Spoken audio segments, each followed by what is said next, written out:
Meenakshi Institute of Engineering Technology, Tandalam, Chennai. BTech CSE, AANML, ANDS, Cyber Security, IT and ECE. MCR Pure Cotton Club, formals and casual shirts. பாரம்பரியமான சுவையான புது அறிமுகம் KTV True Value Bronadial. முதல் மாநாடு தமிழகத்திலேயே இதுவரைக்கும் யாரும் ஒரு கூடாத ஒரு கூட்டம். அதை விட 100 மடங்கான பிரம்மாண்டம் இன்னைக்கு தமிழ் வளர்த்த சங்கம் வைத்து வளர்த்த மதுரையில் மாநாடு மேடையில் நீங்கள் நிச்சயமாக பார்க்கலாம். அது நிச்சயமாக எதிரொலிக்கும். ஏன்னா எதுக்காக சார் மதுரையை தேர்வு பண்ணியிருக்காங்க? விஜய் அவர்கள் காங்கிரஸ் அவர்கள் கூட்டணி கூப்பிட்றாங்க, EPS அவர்கள் கூட்டணி கூப்பிட்றாங்கன்ற மாதிரி விஷயங்கள்லாம் பேசிட்டு இருக்காங்க. காங்கிரஸாக இருக்கட்டும், மற்ற கட்சிகளாக இருக்கும், தமிழ்நாட்டில் அவர்கள் சீட்டை வாங்கக்கூடிய நிலையில தான் இருக்காங்க. அவர்கள்ட்ட போய் சீட்டை வாங்கக்கூடிய நிலையில தமிழக வெற்றி கழகம் இல்லை. அப்போ தாவேக கட்சி தனியாக தான் போட்டியிடுமா சார்? இப்போ EPS அவர்களுமே பார்த்தீங்கன்னா இப்போ மாபெரும் கூட்டணி இருக்கு, நான் விரைவில் சொல்றேன்ற மாதிரி சொல்லியிருக்காங்க. உங்களை பாதுகாத்துக்கிறதுக்காக நீங்க பாசிசவாதிகளோட கூட்டணி வச்சிருக்கீங்க. உங்களுடைய திராவிட கொள்கை எங்க போச்சுன்னு தான் எங்களுடைய கேள்வியா இருக்கு. அப்போ உங்களை மக்கள் நம்புறதுக்கு தயாரா இல்லை. அப்ப மக்கள் முன்னாடி நீங்க போய் நிக்கிறதுக்கு ஒரு பேச்சு உங்களுக்கு வேணும். அதற்கான ஒரு பூசி ஒரு ஸ்வீட் கோட்டட்னு சொல்லுவாங்க தெரியுமா? அதுக்காக தான் விஜய் இவர்கள் பிரம்மாண்டமான ஒரு கூட்டணி அமையும், பிரம்மாண்டமானவர்கள் வருவார்கள் அப்படின்னு இவர்கள் கடைசி வரைக்கும் சொல்லிக்கிட்டே இருக்க வேண்டியது. விஜய் அவர்கள் EPS எந்த ஒரு அவங்களுக்கு முரணா எதுவுமே பேசல. மதுரை மாநாட்டிற்கு பிறகு இன்னும் அதுக்கடுத்து தளபதியினுடைய சுற்றுப்பயணங்கள் இருக்கு. சுற்றுப்பயணத்திற்கு உங்களுக்கு சூடான நிறைய செய்திகள் இருக்குன்னு சொல்றேன். இப்படி ஒரு தரப்பினர் சொன்னாலுமே மற்ற கட்சியினர் என்ன சொல்றாங்கன்னா, அவரை பார்க்கறதுக்காக தான் இவ்வளவு கூட்டம் வருது, அதெல்லாம் ஓட்டா மாறாதுன்ற மாதிரி தான் சொல்ல முடியும். கட்சி தலைவர்கள் தான் சொல்லணும். கலாட்டா வாய்ஸ் நேயர்களுக்கு வணக்கம். நான் விக்னேஷ். இன்னைக்கு நம்ம கூட தாவேகா கட்சியினுடைய ஆதரவாளர் ஜலீல் அவர்கள் தான் நம்மோடு இருக்கீங்க. சார் வணக்கம் சார். சார், இப்போ தாவேகா கட்சியினுடைய மாநில மாநாடு 2வது மாநாடு பார்த்தீங்கன்னா மதுரையில் பிளான் பண்ணியிருக்கீங்க. ரொம்ப பிரம்மாண்டமாக பிளான் பண்ணியிருக்காங்க. இந்த மாநாடு பற்றி இல்லை, முதல் மாநாடு தமிழகத்திலேயே இதுவரைக்கும் யாரும் ஒரு கூடாத ஒரு கூட்டம். பலகட்ட விமர்சனங்களுக்கு அப்பாற்பட்டு இந்த மக்களையும் மண்ணையும் நேசிக்கக்கூடிய ஒருவராக நின்னது தான் மிகப்பெரிய ஒரு ஹைலைட்டாக அதில் பார்க்கணும், முக்கிய குறிப்பாக. அதே போல் அதில் ஓப்பன் டாக்காக என்ன சொன்னாருன்னா, பாசிசவாதிகளையும் ஊழல்வாதிகளையும் எதிர்ப்பேன்னு சொல்லியிருக்கிறார். இது வரைக்கும் கட்சி தொடங்கினவர்களுடைய இதை பார்த்திங்கன்னா, நான் இதை செய்வேன் அதை செய்வேன் அப்படின்ற மாதிரி ஒரு முழக்கங்கள் தான் இருக்குமே தவிர்த்து, தன்னுடைய எதிரி யார் அப்படின்றத ஒரு மாநாடு பிரகடன மேடையில் ஏறத்தாழ 15 லட்சம் மக்களுக்கு முன்னாடி பிரகடனப்படுத்தினது இதுவே முதல் முறை.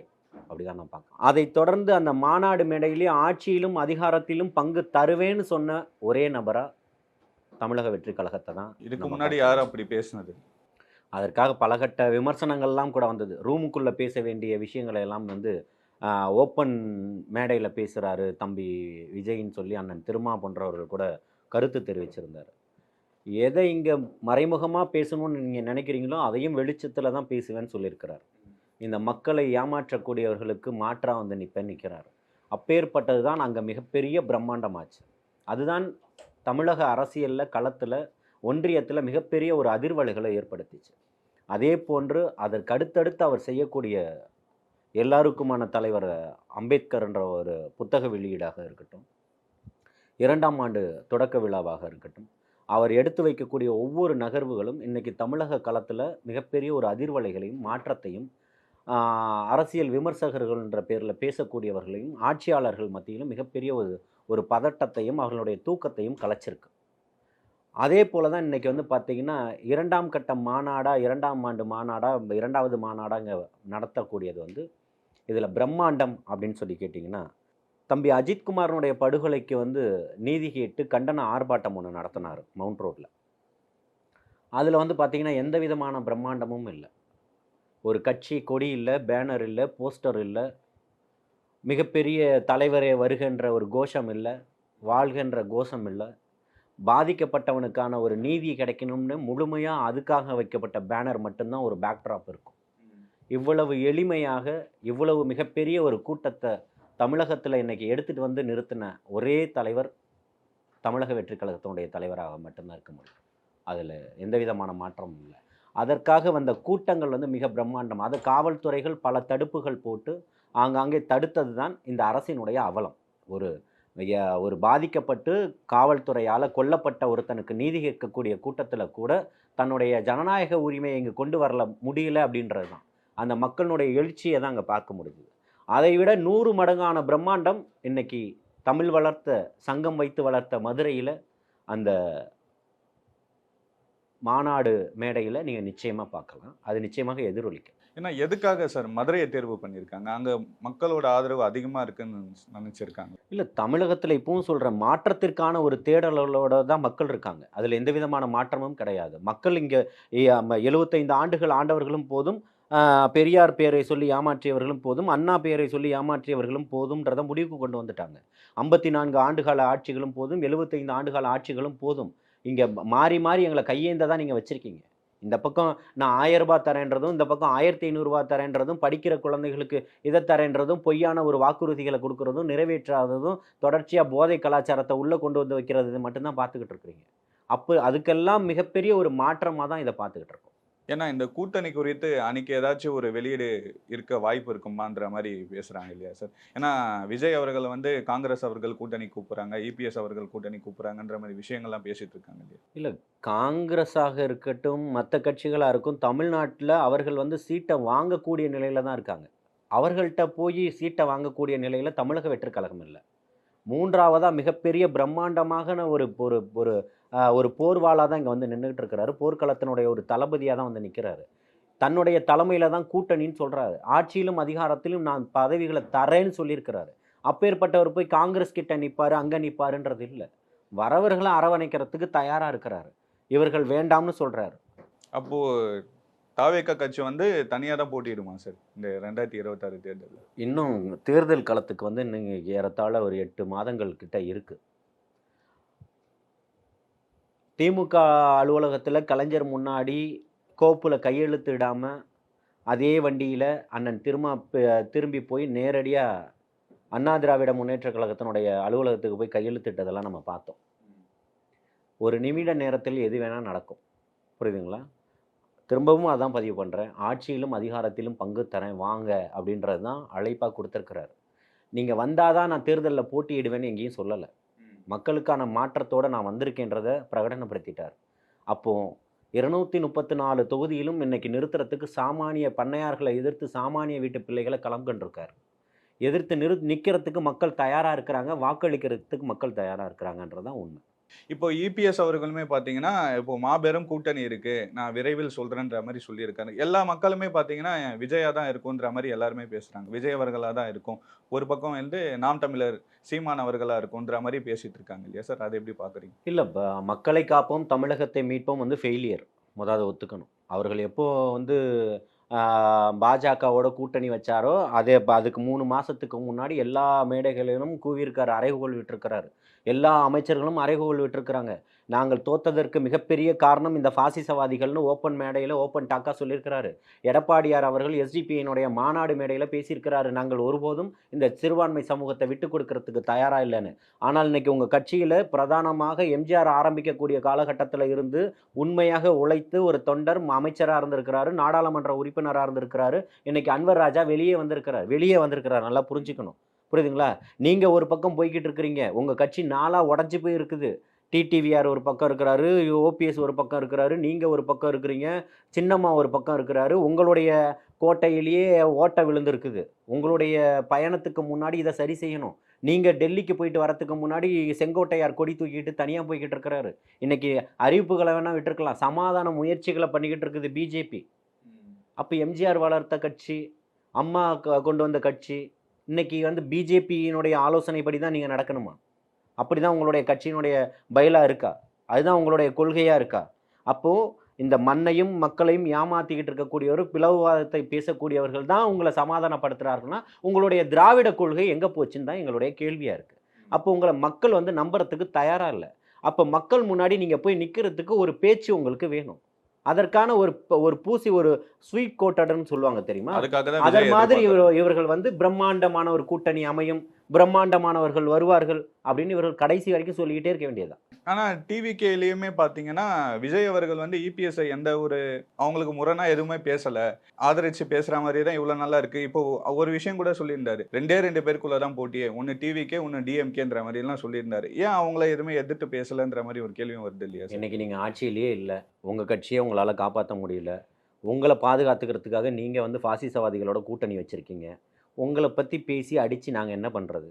இப்பவும் சொல்றோம், திமுக அண்ணா திமுகன்றதுக்கு இடையில இன்னைக்கு ஆளக்கூடிய தரப்புல திமுக தான் இருக்கு, ஒன்றியத்தில் பாஜக அரசு இருக்கு. உங்களை எதிர்க்கிறது தான் எங்களுடைய எதிரிகளை 10 பேரை நிறுத்திக்கிட்டு போராடுறது எங்களுடைய வேலை இல்லை. எங்களுடைய இலக்கு என்னன்றதை சொல்லிட்டோம், எங்களுடைய எதிரிகள் யாருன்னு பிரகடனப்படுத்திட்டோம். அவ்வளோதான், வேலை முடிச்சு போச்சு. உங்களை நாங்கள் கணக்கில் எடுத்துக்கலன்றது தான் நீங்கள் பார்க்கணுமே தவிர்த்து உங்களையெல்லாம் நாங்கள் ஆட்டத்தில் சேர்த்துக்கிட்டு ஜோக்கராக வச்சுக்கணுன்ற அவசியம் எங்களுக்கு இல்லை சார். 50-60 ஆண்டு இருக்கிற கட்சி வந்து 50-60 ஆண்டு கட்சி இன்னைக்கு ஏன் அடிமை சாசனமாக போய் நிற்கிறீங்கன்னு கேட்குறோம். மக்களுக்கானவர்கள் தானே நீங்கள், உங்களுடைய எழுச்சியும் புரட்சியும் எங்கே போயிடுச்சுன்னு கேட்குறோம். சிறுபான்மை மக்கள் ஏன் இப்போ நீங்கள் வஞ்சிக்கக்கூடிய ஒரு கட்சியினுடைய ஒரு கூட்டணியில் போய் உட்காந்துக்கிட்டு இருக்கீங்கன்னு கேட்குறோம். சிறுபான்மையினருக்கு மட்டும்தான் எதிரான கட்சியா பிஜேபின்னு கேட்குறோம். இருக்கக்கூடிய ஒவ்வொருத்தருக்கும் சாமானியருக்கும் எதிரான கட்சி தானேன்றதை சொல்கிறோம். மிகப்பெரிய பிரம்மாண்டமான ஒரு நாடாளுமன்ற கட்டடத்தை திறக்கும் போது திரௌபதி மர்முக்கு கூட அங்கே இடமளிக்க முடியாதவர்கள் தான் இந்த RSS சித்தாந்தவாதிகள்னு சொல்கிறோம். அப்போ பிளவாதத்தை பேசக்கூடியவர்கள் பார்க்கக்கூடியவர்களோட நீங்கள் ஏன் கூட்டணி வைக்கிறீங்க? ஜனநாயகத்தை பேசக்கூடிய நாடு இதுன்னு சொல்கிறோம். மற்றவனுக்கெல்லாம் முன்னோடி தமிழன்னு சொல்கிறோம். ஆனால் நீங்கள் போய் அடமானம் வச்சுட்டீங்கன்னு சொல்கிறோம். அப்போ எதற்காக உங்களோட நாங்கள் வரணும்னு நீங்கள் நினைக்கிறீங்கன்னு கேட்குறோம். இப்போ எல்லா கட்சியுமே பார்த்தீங்கன்னா, இப்போ திருமாவளவன் அவர்களும் சொல்லியிருந்தாரு, தம்பி விஜய் இருக்காரு, அவர் கூட கூட்டணி வைப்போன்ற மாதிரி ஒரு மேடையில் பேசியிருந்தாரு. சீமான் அவர்களுமே ஆரம்பத்தில் வந்து தம்பி விஜய் இருக்காரு, நாங்கள் தான் 2026ன்ற மாதிரி எல்லாம் சொல்லியிருந்தாரு. அதுக்கப்புறம் நிறைய முரண்பாடுகள் இருந்தது. இப்போ யார் கூட தான் கூட்டணி இருக்குன்ற மாதிரி இல்லை, நீங்கள் ஒரே ஒரு விஷயம் நெறியாளராக நீங்கள் வந்து கருத்தில் கொள்ளணும். என்னன்னு கேட்டிங்கன்னா, இது தலைவர் தளபதி அவர்களோ அண்ணன் பொதுச் செயலாளர் அவர்களோ இல்லை வந்து கட்சியை சார்ந்த தலைமை நிலையத்தில் இருக்கக்கூடியவர்களோ தேர்தல் பொறுப்பாளர்களோ இந்த வார்த்தையை எங்கேயும் பயன்படுத்தலை. அதை நீங்கள் நல்லா பார்க்கணும். மற்ற கட்சியினர் தான் மற்ற கட்சியினரில் தான் ஹைலைட் வெளிச்சத்தை தேடுறாங்க. எங்களுக்கு திமுகவை வந்து ஒரு திமுகவில் அதிகப்படியான சீட்டை கேட்கறதுக்கான ஒரு அரசியல் அஜெண்டாவாக கூட இருக்கலாம், அப்படி கூட எடுத்துக்கலாம் இல்லையா? எங்களுக்கு நாங்கள் அந்த பக்கம் போயிடுவோம் அப்படின்றது. அதற்கான ஒரு இப்பவும் சொல்கிறோம், மக்களை நேசிக்கக்கூடியவர், இந்த மண்ணை நேசிக்கக்கூடிய மக்கள், மாற்றத்தை விரும்பணும்னு நினைக்கக்கூடியவர்கள், கொள்ளை கூட்டத்திலிருந்து இந்த மக்களை காப்பாற்றணும்னு நினைக்கக்கூடியவர்கள், புதிய விடுதலைன்னு சொன்னீங்க, புரட்சின்னு சொன்னீங்க, சமூக நீதியை பேசுனீங்க. இங்கே என்ன சமூக நீதி இருக்குன்னு கேட்குறோம். 4 ஆண்டுகளில் எல்லாத்தையும் தொலைச்சிட்டீங்களேன்னு சொல்கிறோம். தங்கச்சி ஸ்ரீமதி கதறி ரத்த வெள்ளத்தில் துடிச்சாலே அங்கே எங்கே போச்சு உங்களுடைய சமூக நீதின்னு கேட்குறோம். தம்பி அஜித்குமாரை படுபாதக செயலில் தள்ளிங்களே, அப்போ எங்கே போச்சு சமூக நீதின்னு கேட்குறோம். ஹரிஸ் ஸ்ரீஹரிஸ்ன்ற 2 குழந்தைங்களை வெட்டி கொன்னீங்களே, கள்ளச்சாராயத்துக்கு எதிர்த்து கேட்குறான்னு எங்கே போச்சு உங்கள் சமூக நீதின்னு கேட்குறோம். சமூக நீதியை பற்றி பேசக்கூடியதற்கு உங்களுக்கு என்ன தகுதி இருக்குன்னு கேட்குறோம். இப்போது விஜய் அவர்கள் சொல்கிற மாதிரி ஆட்சியிலையும் பங்கு அதிகாரத்தில் பங்குன்றது ஒரு சாத்தியமாகுமா சார்? ஏன்னா இவ்வளோ 50-60 வருஷமாக இது இப்படி ஒன்று இல்லவே இல்லையா சார்? பல பேர் சொன்னது தான், என் குடும்பத்திலேருந்து யாரும் அரசியலுக்கு வரமாட்டார்கள்னு. எந்த கட்சி தலைவர் அதை பண்ணலை. சாத்தியம், அதாவது இது சாத்தியம். ஐயா ராமதாஸாக இருக்கட்டும், கலைஞராக இருக்கட்டும், எல்லாருமே, வைகோவாக இருக்கட்டும், எல்லாருமே அவங்களுடைய பிள்ளைகளை தான் இன்றைக்கி கொண்டு வந்து வாரிசு அரசியல் தான் பண்ணிக்கிட்டு இருக்கிறாங்க. அப்போ அவர்கள் சொன்ன ஸ்டாண்டில் யாருமே இல்லையா? இல்லை. அதுதான் இன்றைக்கி உண்மையாக இருக்குது. அப்பேற்பட்ட கபடதாரிகளுக்கு முன்னாடி தன்னுடைய கொள்கை இப்படி தான்றதை அறிவிச்சிருக்கிறாரு. அதுதானே ஜனநாயகம். எல்லாருக்குமான அதிகாரம் கிடைக்கணுன்றது தானே ஜனநாயகம். அண்ணன் திருமா அவர்களுடைய அஜெண்டா என்ன, கொள்கை என்ன?